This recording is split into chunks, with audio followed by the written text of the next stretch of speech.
Mary Teresa Simpson.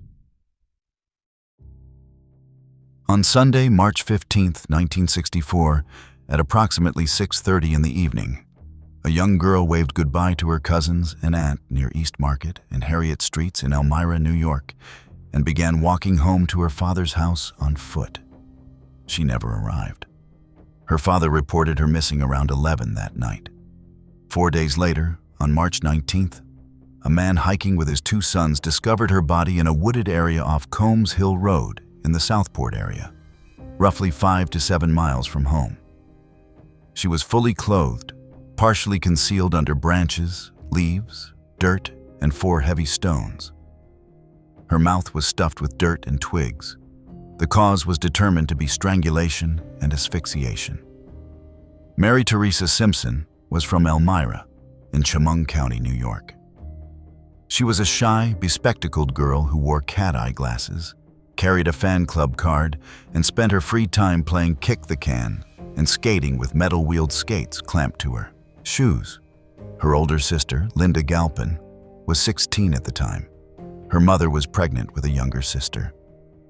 Mary's grandfather lived on Sierra Street, where she frequently visited cousins. The case sent shockwaves through Elmira and across New York State. Police conducted hundreds of interviews over the following years and pursued every lead that came in. They carefully preserved Simpson's clothing, purse, hair, eyeglasses, and fan club card, making a decision that would prove critical 6 decades later. Her clothing was stored frozen at the Elmira Police Department for decades, sealed in evidence storage, waiting for technology that did not yet exist. No DNA analysis was available in 1964. No genetic databases, no forensic genealogy. The detectives who worked the case in those early years had no way to test the biological evidence they were preserving. But they preserved it anyway, on the chance that someday, someone would know what to do with it. The case remained the department's only unsolved homicide for more than 60 years. The path to identification took multiple attempts spanning 2 decades. In 2003, Simpson's clothing was submitted to the New York State Police Forensic Investigation Center. A DNA profile was extracted from biological evidence on her clothing and entered into CODIS. No match. In 2014, items were resubmitted using newer isolation techniques. Still no match. In 2022, Elmira Police Department Sergeant William Goodwin received a grant from Season of Justice, a nonprofit funding cold case investigations. The DNA sample, a mere 0.4 nanograms and invisible to the naked eye, was shipped to Othram Technologies in the Woodlands, Texas, for advanced forensic-grade genome sequencing. But even getting the sample there proved nearly impossible. During transit, a historic ice storm stranded the FedEx package in Memphis. The sample was biological material that could degrade with every passing hour. An FBI liaison agent conducted what was described as a massive scavenger hunt inside the FedEx hub, physically searching through thousands of packages to recover it before degradation destroyed the evidence. They found it. The sample survived. Othram successfully built a profile and uploaded it to public genealogy databases. The FBI's forensic genetic genealogy team identified a familial match, a son who had submitted DNA to a public database, pointing to his father, Alfred Raymond Murray, Jr. of Elmira. Murray had passed in 2004. In November 2025, with funding from the National Center for Missing and Exploited Children, Murray's remains were exhumed from Forest Lawn Memorial Park Cemetery. DNA confirmed the match with a probability of less than 1 in 320 billion. Alfred Raymond Murray, Jr. was born in 1931 in Elmira. He was a Korean War Army veteran who worked as a truck driver. He was married to Rosemary Murray and had several children. He appeared to live an ordinary life. But police revealed he had repeated criminal involvement over decades. involving offenses involving minors. Old news reports showed he had been arrested at age 17 for offenses involving 2 young sisters. He had no known connection to Mary or her family. He did not live near her. He was not a family friend. Investigators believe it was entirely a crime of opportunity. A man who saw a girl walking home alone on a Sunday evening. Murray passed on March 16, 2004, at age 73, of natural causes. The date is haunting. Exactly 40 years and 1 day after Mary disappeared. Because he was deceased, no charges could be filed. He escaped accountability in life. The case was officially closed on February 10, 2026, making it one of the oldest cases in U.S. history, solved using forensic genetic genealogy and Otham's 18th publicly announced New York identification. Sister Linda Galpin, now 78, said, "I'm just glad justice was finally done. I always said it would never happen in my lifetime." Elmira Police Chief Kristen Thorne stated that if Murray were alive, the DA's office would have sought charges. But while the Simpson case was solved through decades of patient evidence preservation, the next one was cracked by a different kind of DNA connection, one that linked a quiet family man to a string of horrific acts across California's Central Valley. Debbie Dorian. On approximately August 20th, 1996, a 22-year-old recent economics graduate of California State University, Fresno, was found gone inside her apartment in Northeast Fresno. 2 days later, on August 22nd, her father Peter went to check on her after she failed to answer multiple phone calls about a planned trip to Sacramento, where they were going to visit a graduate school together.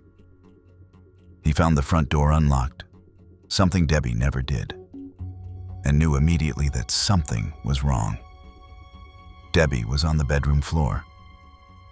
Her hands and legs were bound with duct tape, and heavy-duty duct tape covered her mouth, eyes, and nose.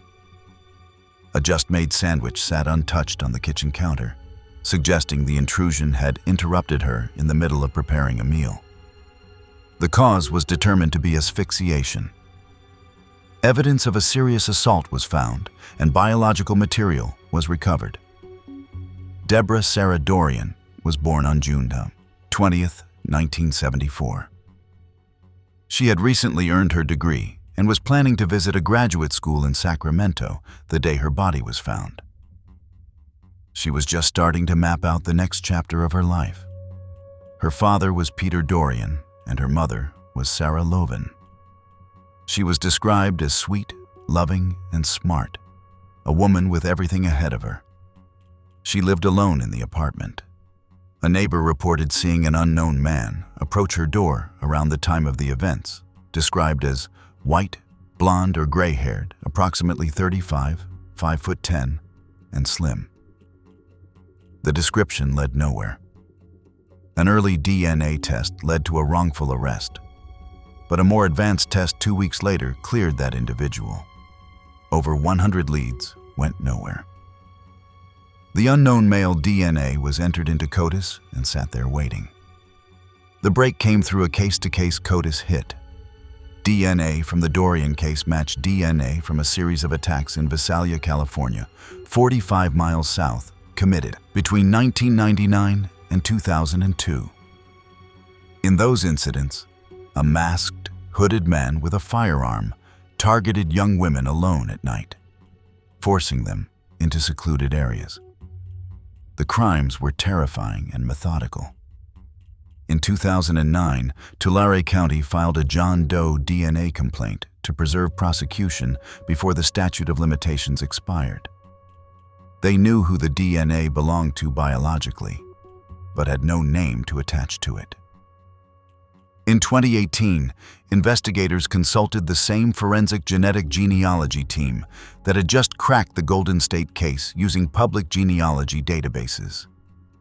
By 2019, the genealogy search narrowed to one man, Nicky Dwayne Stain of Visalia. Police began surveillance. They collected items from his household rubbish and submitted them for testing. The DNA matched. A warrant for a direct sample confirmed it beyond any doubt. Nicky Dwayne Stain, born 1966, was 30 at the time. He lived a seemingly quiet life in Visalia, had been married, and raised 2 children. He used the alias Nick Steele on Facebook.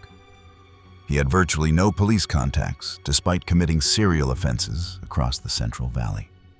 Elisa Smitkamp called him every woman's nightmare. He appears to be a regular person, and he is a sexual predator who has terrorized women throughout this valley. Stain was arrested in October 2019 at age 52. He faced 12 felony counts, including first-degree charges during forcible acts, along with kidnapping, across both Fresno and Tulare counties. He initially faced the most severe penalty available under California law. For years, the case wound through the court system. Then, on May 15, 2025, in a surprise reversal that stunned the courtroom, Stain pleaded guilty to all 12 counts, waiving his right to appeal. There would be no trial, no defense, no attempt to explain or deny. On June 12, 2025, Judge Arlen Harum sentenced him to life in prison without the possibility of parole, specifically 32 years and 4 months plus 46 years to life, followed by life without parole. The case was featured on ABC's 2020 episode, I'm Going to Get You, on November 14, 2025. Sarah Lovin, Debbie's mother, told the court, "We have waited and searched for this murderer for 28 years and 10 months. Stain is currently incarcerated in the California state prison system. He is 58 to 59 years old. But while Stain's capture relied on linking crimes across counties through a DNA database, the next case was cracked by something far more unusual. A Coca-Cola can left at the scene and a blood trail leading away from the victim's van. Dorothy Toby Tate. On November 15, 1983, deputies in San Luis Obispo County, California, responded to a report of a suspicious van at a Highway 1 turnout approximately 3 miles north of Hearst Castle. Inside, they found the body of a 41-year-old woman. She had been fatally shot in the head while seated in the driver's seat, with the round entering through the window. Her body had been pulled to the back of the van. Her purse, a brand new Nikon camera, and other belongings were missing. The motive was robbery. A blood trail leading away from the van indicated the person responsible was injured during the incident. A Coca-Cola can with fingerprints and blood was found at some distance from the scene. Dorothy Toby Tate was a waitress from Estes Park, Colorado, who lived with her youngest sister Priscilla. Described as kind of a rebel and adventurous, Toby loved nature and travel. She owned a van and traveled with her 2 dogs. She had fraternal twin aunts in Fairfield, California. After one of the twins passed, Toby drove from Colorado to visit the surviving aunt, Auntie Irene, then headed south on Highway 1 toward Los Angeles to see a friend. Highway 1 along the Central Coast is one of the most scenic drives in America, a narrow 2-lane road that hugs the cliffs above the Pacific. Toby stopped at the turnout near Hearst Castle, likely to take photographs with her brand new Nikon camera. It was the last stop she ever made. Blood evidence at the scene yielded a male DNA profile, but it matched no one in CODIS. For decades, the case sat dormant, filed away as one of those investigations that seemed destined to remain unsolved. In 2018, cold case detectives Clint Cole and Jeffrey Robasciotti reopened the investigation and began reviewing every piece of evidence from scratch, going back to the original reports, the photographs, the physical items collected at the scene. In 2023, evidence was submitted to Othram Incorporated for forensic-grade genome sequencing. A forensic genetic genealogy search was coordinated with Parabon Nanolabs and Chief Genealogist C.C. Moore, who personally worked the case. The genealogy identified Stephen Richard Hardy as the blood DNA contributor. Confirmation came from a voluntary DNA sample provided by Hardy's sister in Phoenix, which produced a high-probability familial match. Separately, fingerprints on the Coca-Cola can place a second individual, Charlie Sneed, at the scene. Stephen Richard Hardy was a transient drifter from New Braunfels, Texas, who worked in the oil industry and had a criminal history of minor, non-violent offenses: public urination, trespassing, impaired driving, bad checks. Nothing in his record suggested he was capable of what happened on Highway 1. Charlie Sneed, also from New Braunfels, was a different story entirely. He was described as a rough guy who liked firearms and a hothead, with an extensive record of harmful behavior. He had fired his rifle while intoxicated in town and was later booked for aggravated kidnapping. The two men were inseparable. People who knew them said if you saw one, you would see the other. Detective Cole believed they may have traveled together to California because Sneed was in trouble with the law back in Texas and needed to disappear for a while. Both men are deceased. Hardy passed in 2003. Sneed's date of passing is unreported. Neither man was ever questioned about Toby Tate during their lifetimes. The case was exceptionally cleared on January 20th and 21st, 2026. It was the first successful use of investigative genetic genealogy by the San Luis Obispo County Sheriff's Office. Toby's sister Priscilla, who had lived with Toby in Estes Park and had waited more than 4 decades for answers, finally learned the names of the men who had taken her sister on that stretch of highway near Hearst Castle. But while the Tate case involved a pair of drifters targeting a stranger on a highway, the next one struck at the heart of a police family, and the youngest victim was barely old enough to speak. Lynn Vest and Jeremy Pickens.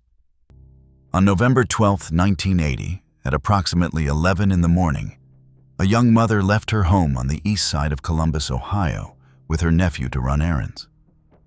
It was supposed to be a routine morning.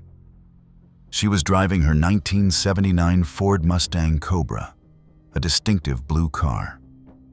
She deposited 2 checks at Ohio State Bank, received $126 in cash, then stopped at a Save Mart petrol station and a Woolco discount store where she bought her nephew a red fruit punch. At the petrol station, a witness observed 2 men near the blue Mustang, one leaning against a white vehicle while the other appeared to harass the woman. That evening, both bodies were found inside the Mustang at a vacant lot at Berkeley Road and East Main Street, roughly 4 miles from their last known location. Lynn Hochuli Vest was 23 years old. Her father, Don Hochuli, was a Columbus Police Department robbery detective, meaning this case struck at the heart of the police family itself. She had an 18-month-old son, Shane, and a sister, Cheryl Button. Jeremy Pickens was Cheryl's son and Lynn's nephew, described as the sweetest soul, a happy little boy. Cheryl was 4 months pregnant at the time. Both victims were fully clothed, partially covered with a bedsheet and towel. Lynn had been strangled, possibly with a thin cord wrapped twice around her neck. Jeremy had been suffocated. Lynn's credit card, cash, wedding rings, and purse were all missing. For decades, investigators held onto 2 rootless hairs from the scene but made the agonizing decision not to test them, fearing destruction of the only physical evidence they had. It was a gamble on the future. They were betting that one day, technology would advance enough to extract DNA from a hair without a root, something that was considered impossible for most of the 20th century. In 2010, the Ohio Bureau of Criminal Investigation developed a DNA profile from an examination kit but found no database match. In 2019, Columbus police announced they would try genetic genealogy, hoping the new wave of forensic breakthroughs that had transformed cold case investigations across the country could finally reach this one. The breakthrough came in 2025 through a partnership with Astrea Forensics, which extracted usable DNA from the rootless hairs using advanced techniques.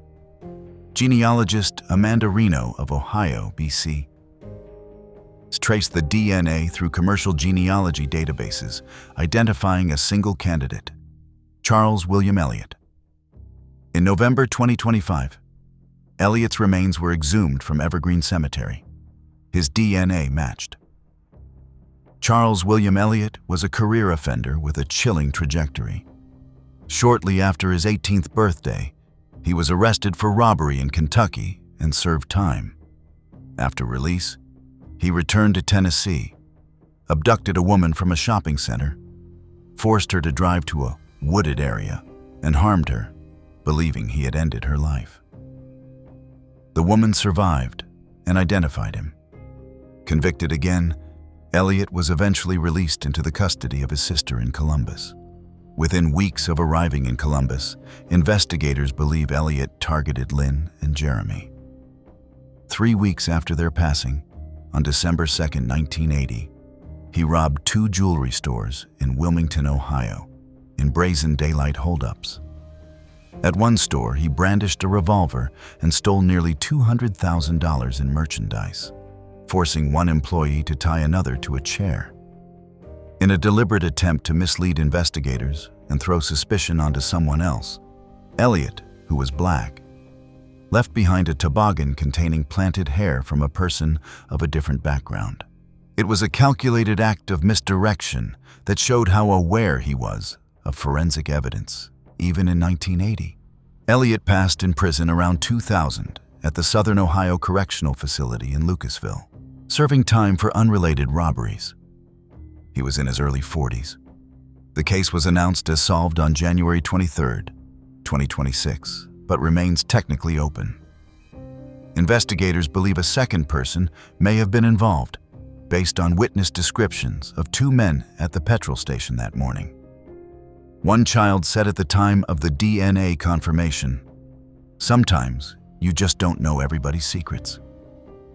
But while the Vest and Pickens case was cracked by extracting DNA from rootless hairs, the next one was solved by something even more unexpected. Paper bags that had been placed over a victim's hands in 1987 and never opened for nearly 4 decades. Rhonda Fisher.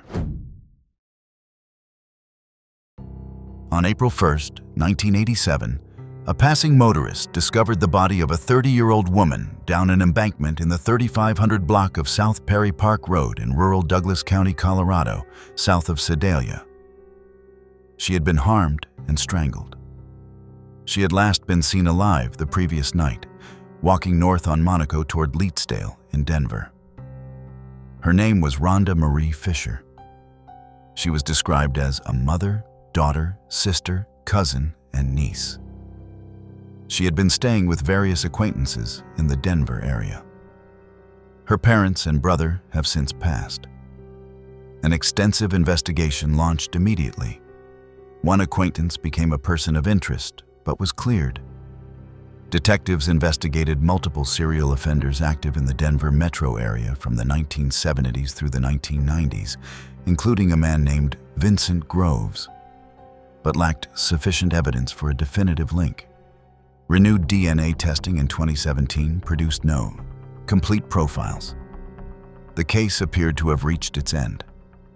In early 2025, the Douglas County Sheriff's Office Cold Case Unit reopened the investigation and conducted a comprehensive evidence review.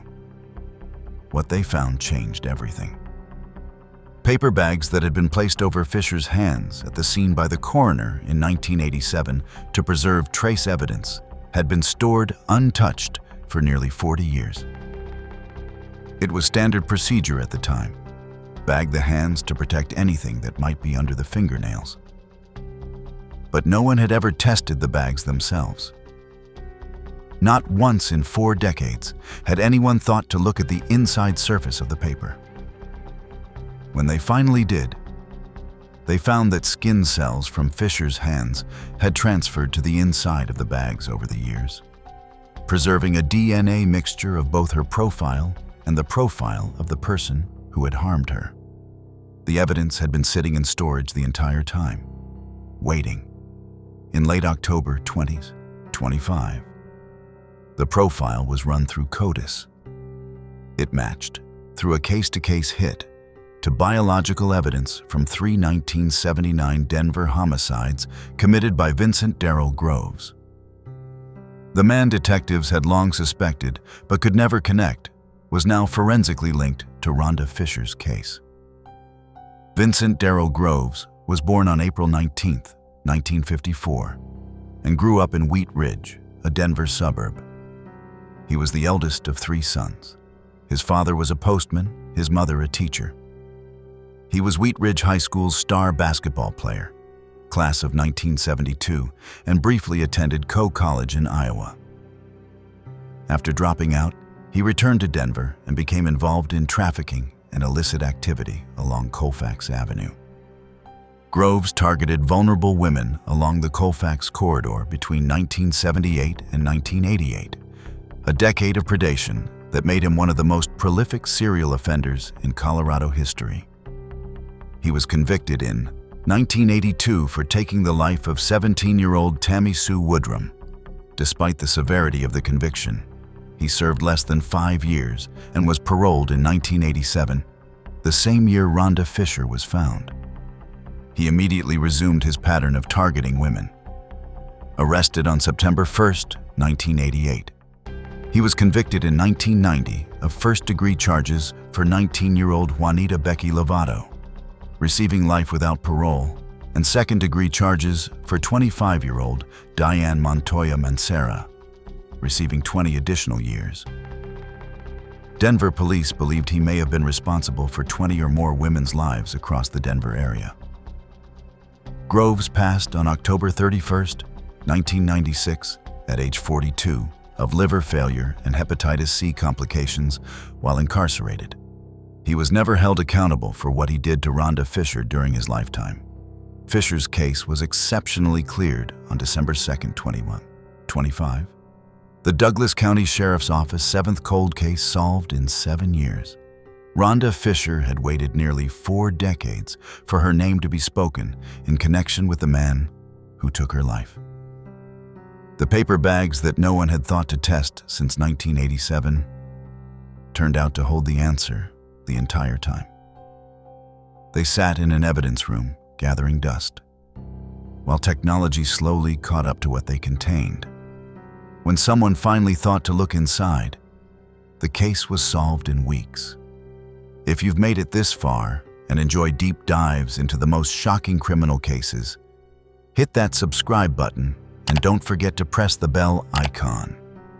But while the Fisher case was solved by evidence sitting untested for decades, the next one was cracked by something found at the scene 50 years earlier.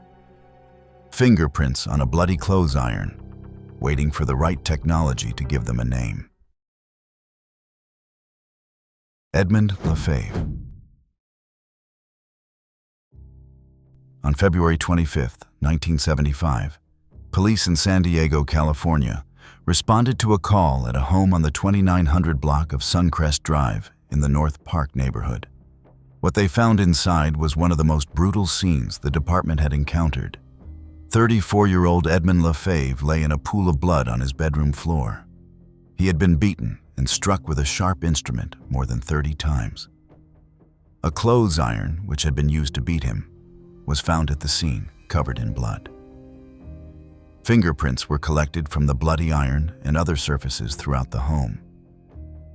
Despite an exhaustive investigation that consumed months of detective work, no suspect was identified and no clear motive was ever publicly disclosed. The case went cold for nearly 50 years. Edmund Lefebvre was originally from Williamstown, Massachusetts, in the Berkshires. He was one of 5 brothers who grew up in that small New England town. He had moved to San Diego and was living alone in the North Park home at the time. The ferocity of the attack suggested personal rage. but investigators could find no connection between Lafave and anyone with a motive to harm him.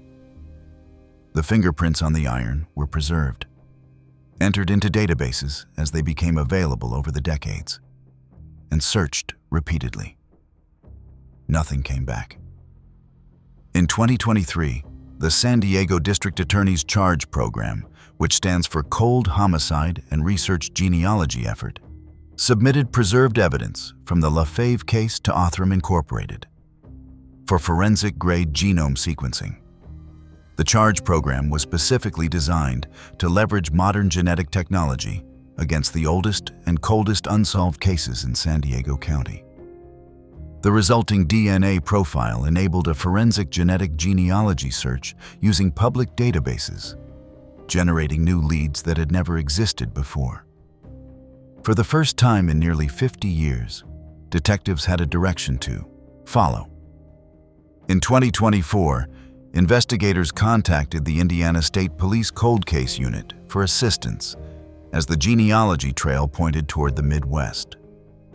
Once the suspect was identified through the genealogy work, investigators went back to the original physical evidence from 1975.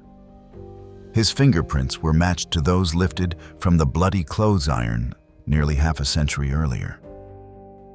Two entirely different forensic methods, one from 1975 and one from 2023, converged on the same person.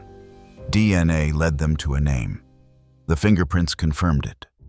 The suspect was Johnny Ray Salisbury, 21 at the time of the events, with no known connection to Lafave.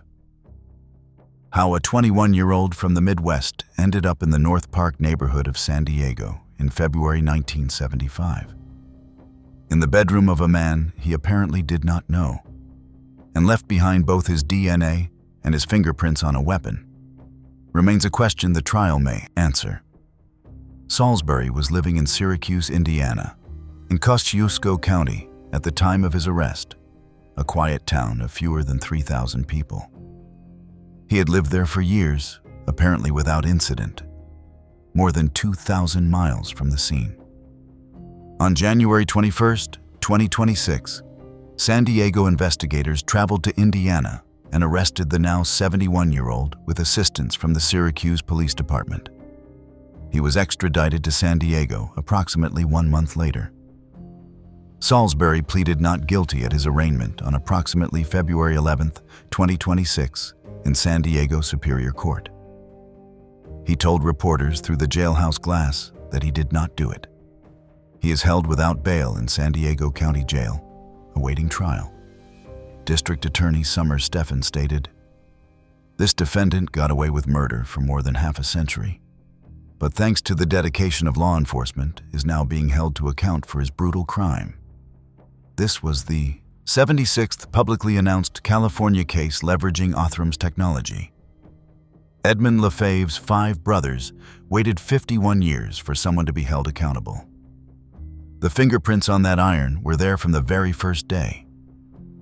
It just took half a century for science to read them properly.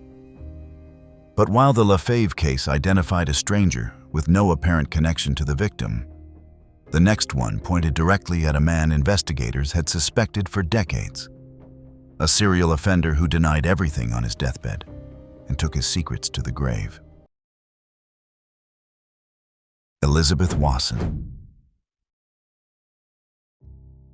On September 23, 1992, an 82-year-old widow told her daughter she was going grocery shopping. It was a Wednesday. It was the kind of errand she ran every week, as regular as the Avon deliveries she made to her neighbors. When her daughter Tracy could not reach her by telephone that evening, something felt wrong immediately. Tracy and her husband drove to the house. They found Elizabeth Burtis Wasson gone in a back bedroom of her own home. She had been struck with a blade and strangled. Elizabeth Wasson was the beloved neighborhood Avon lady in Hillsboro, Oregon. In Washington County, she was a widow of a pastor and was known by virtually everyone on her route. Her daughter, Tracy Dahl, would eventually take over her mother's Avon deliveries after her passing, walking the same streets and knocking on the same doors. Wasson had grandchildren. She was 82 years old and living alone when someone entered her home and ended her life. Investigators quickly noted that Wasson's profile, an elderly woman living by herself, matched the victim profile of Cesar Barone, a known serial offender active in the Hillsborough area during that exact period. Barone was convicted in 1994 and 1995 for 4 other acts that took lives and was sentenced to the most severe penalty Oregon could impose. But detectives could not forensically link him to Wasson's case. The suspicion was strong. The evidence was not. In December 2009, investigators made one last attempt. They visited Barone on his deathbed at the Oregon State Penitentiary, hoping that a man facing his final hours might finally tell the truth. He denied everything. He passed 3 days later, on December 24, 2009, at age 49, from a cancerous heart tumor. He took whatever he knew with him.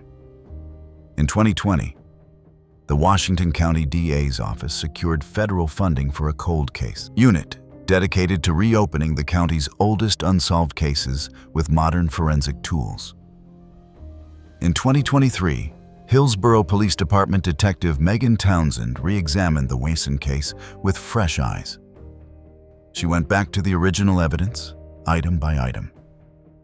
She submitted the dress Wasson was wearing during the incident to the Oregon State Police Forensic Laboratory for testing that had not been available in 1992. Technicians discovered male DNA on the dress that forensically matched Cesar Barone, whose DNA was already in the system from prior convictions. The match was definitive. After 33 years of suspicion, after a deathbed denial, after Barone took whatever he knew to the grave, the science confirmed what detectives had believed all along. He was responsible for Elizabeth Wasson's fate. Cesar Francesco Barone was born Adolph James Rode Jr. on December 4, 1960, in Lauderdale Lakes, Florida. He had one of the most disturbing criminal histories in Pacific Northwest records.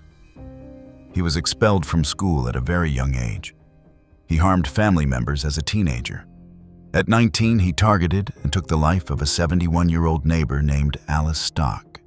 After 7 years in a Florida facility, he changed his name, reportedly because he was enamored with Italian organized figures, joined the U.S. Army Rangers, and participated in the 1989 overthrow of Panamanian dictator Manuel Noriega. He was a cellmate of Ted Bundy during his time in the Florida prison system. After discharge, he moved to Hillsborough, working as a cabinet maker and nursing assistant, blending into the community.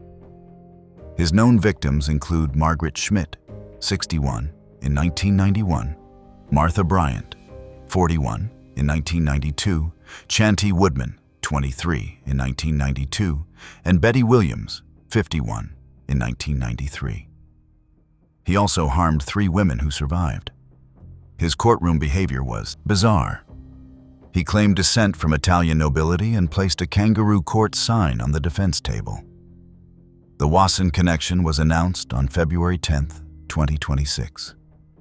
The case is now exceptionally cleared. Barone escaped accountability for Elizabeth Wasson in life, but DNA ensured he could not escape it entirely. But while the Wasson case confirmed what investigators had long suspected, the next one is the oldest cold case in American history ever solved by genetic genealogy, and it began on a lover's lane in Montana in 1956. Patricia Kalitsky and Lloyd Duane Bogle. On the night of January 2, 1956, a young couple left Pete's Drive-In restaurant in Great Falls, Montana, just after 9 in the evening. They drove to a known gathering spot near Wadsworth Park along the Sun River, west of the city. The next morning, 3 boys hiking along the river found the body of 18-year-old Lloyd Duane Bogle face down beside his car. His hands were tied behind his back with his own belt, and he had been shot twice in the head. The car was still running. The headlights and radio were on. Money and a camera sat untouched inside. The following day, a county road worker found the body of 16-year-old Patricia Kalitsky at the bottom of a 20-foot embankment on a country road now called Vineyard Road, several miles to the north, a completely separate location. She had been shot in the head. The autopsy revealed she had also been assaulted. Lloyd Dwayne Bogle was a U.S. Air Force airman from Waco, Texas, assigned to the 29th Fighter Interceptor Squadron at Malmstrom Air Force Base. Patricia Kalitsky was a popular junior at Great Falls High School. The young couple were dating and reportedly considering marriage. Bogle was described as instantly smitten with Patty. Investigators theorized the person responsible shot Bogle first, took Kalitsky, drove her to the second location, assaulted her, and then executed her. For the next 65 years, the case consumed generation after generation of detectives. Approximately 35 suspects were considered over the decades, including another airman at Malmstrom, notorious organized figure James Whitey Bulger, who had been charged with a serious offense in Great Falls 5 years earlier, and serial offender Edward Wayne Edwards. All were eventually ruled out. In 1989, investigators extracted rounds from a cottonwood tree near Bogle's body, hoping to match a firearm. Nothing worked. In 2001, Detective Phil Madison sent a microscopic slide from Kalitsky's 1956 autopsy to the Montana State Crime Lab. They found a single cell not belonging to Bogle. The DNA profile was entered into CODIS. No match. In 2012, Detective Sergeant John Cadner inherited the case and spent months digitizing the massive file. Inspired by the 2018 Golden State case breakthrough, Cadner contacted Bode Technology in 2019. Bode generated a new, more detailed profile from the original 1956 evidence and uploaded it to open-source genealogical databases. The evidence was 63 years old at that point. 3 distant relatives, second or third cousins, were identified as matches. Forensic genealogists then began the painstaking process of building reverse family trees, working backwards from these distant cousins using death certificates, newspaper clippings, census records, and city directories. They were looking for a man who had been in Great Falls, Montana in January 1956, and whose family tree connected to all 3 of the distant cousins. The genealogy ultimately pointed to one person, Kenneth Gould of Great Falls. Gould had passed in 2007 in Oregon County, Missouri, and his remains had been cremated, making direct comparison impossible. Investigators traveled to Missouri and asked Gould's surviving children for DNA samples. The children cooperated, and their DNA confirmed the familial match. One of the children said, "Sometimes you just don't know everybody's secrets." Kenneth Gould was 29 at the time. His family home was approximately 1 mile from where Kalitsky lived. He was known to ride horses along Vineyard Road, the exact road where Kalitsky's body was found at the bottom of the embankment. He had married a 16-year-old when he was 25, the same age as Kalitsky at the time of her passing. He had no criminal record and appeared nowhere in the original case file. He had never been questioned. He had never been a suspect. About a month after the events, Gould sold his property near Tracy, seemingly in a hurry to leave. His family left Montana entirely in 1967, moving to Missouri and never returning. They put 2,000 miles between themselves and Great Falls and never looked back. The case was announced as solved on June 8, 2021, believed to be the oldest cold case in American history, resolved through forensic genetic genealogy, spanning 65 years. Cascade County Sheriff Jesse Slaughter said, "This is as good as we're ever going to get on a case like this." But while the Kalitsky and Bogle case required cutting-edge genealogy to solve, the next one was cracked by something far simpler: a thumbprint on a pack of cigarettes that had been searched through databases for decades, until one day, the algorithm finally caught up. Jeanette Ralston. On the evening of January 31st, 1977, a 24-year-old mother from San Mateo, California, went out dancing with two friends at the Lion's Den bar at 1500 Almaden Road in San Jose. Just before midnight, she told her friends she would be back in 10 minutes and left the bar with an unknown man she had met that evening. She never returned. The next day, her body was found wedged tightly in the back seat of her Volkswagen Beetle, parked in the carport area of an apartment complex near the bar. A long-sleeved dress shirt was tied around her neck. The cause was strangulation.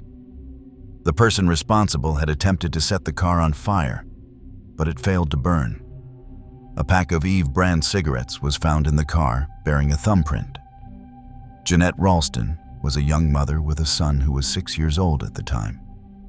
She smoked Eve brand cigarettes. She had gone out for what was supposed to be a normal evening with friends, dancing at a bar she knew. She told her friends she would be right back. She walked out the door and never walked back in. For decades, the thumbprint on the cigarette pack was searched through FBI databases without success. The print was clear. It was usable. It was a solid piece of evidence. But the databases and matching algorithms of the 1970s, 80s, 90s, and 2000s simply could not find a match. Fingerprint identification depends not just on having the prints in the system, but on the algorithm's ability to compare them accurately against millions of other prints. As computing power and pattern recognition improved over the decades, the FBI periodically updated its matching software. When the Santa Clara County Cold Case Unit was established in 2011, the Ralston case haunted every prosecutor who reviewed the file. The evidence was right there. The technology just had not caught up.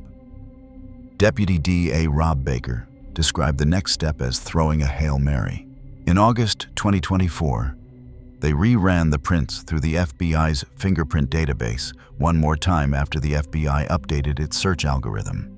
The new algorithm produced a hit, matching the thumbprint to Willie Eugene Sims. In early 2025, investigators traveled to Jefferson, Ohio, where Sims was living, and obtained a mouth swab. The Santa Clara County Crime Lab found DNA consistent with Sims on both Ralston's fingernails and the shirt used to strangle her. The fingerprint had given them the name. The DNA confirmed he had been in direct contact with both the victim and the instrument used to take her life. Willie Eugene Sims was approximately 21 at the time, an Army private stationed at Fort Ord in Monterey County.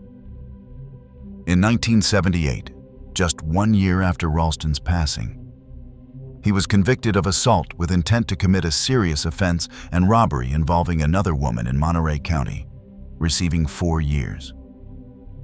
After serving his sentence, Sims moved out of California before DNA databases became standard practice in law enforcement, settling in Ohio. His fingerprints remained in the FBI system from his prior arrest, but the old algorithm could not match them to the Eve cigarette pack print. It took 47 years for the technology to catch up to the evidence. Sims was arrested on May 6, 2025, in Jefferson, Ohio, at age 69. He waived extradition and was arraigned on 1 count in San Jose, held without bail. He faces 25 years to life if convicted. As of mid-2025, the case is in pre-trial proceedings. For 48 years, Sims had lived as a free man.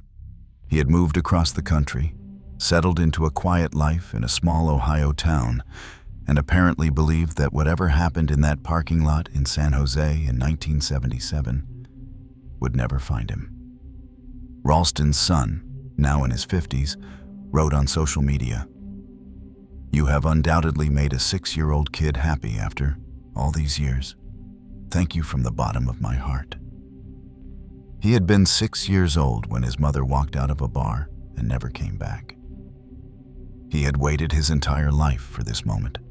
But while the Ralston case was solved by a single thumbprint on a cigarette pack, the final case on this list required identifying not one, but two perpetrators, both of whom were already gone by the time science caught up with what they had done.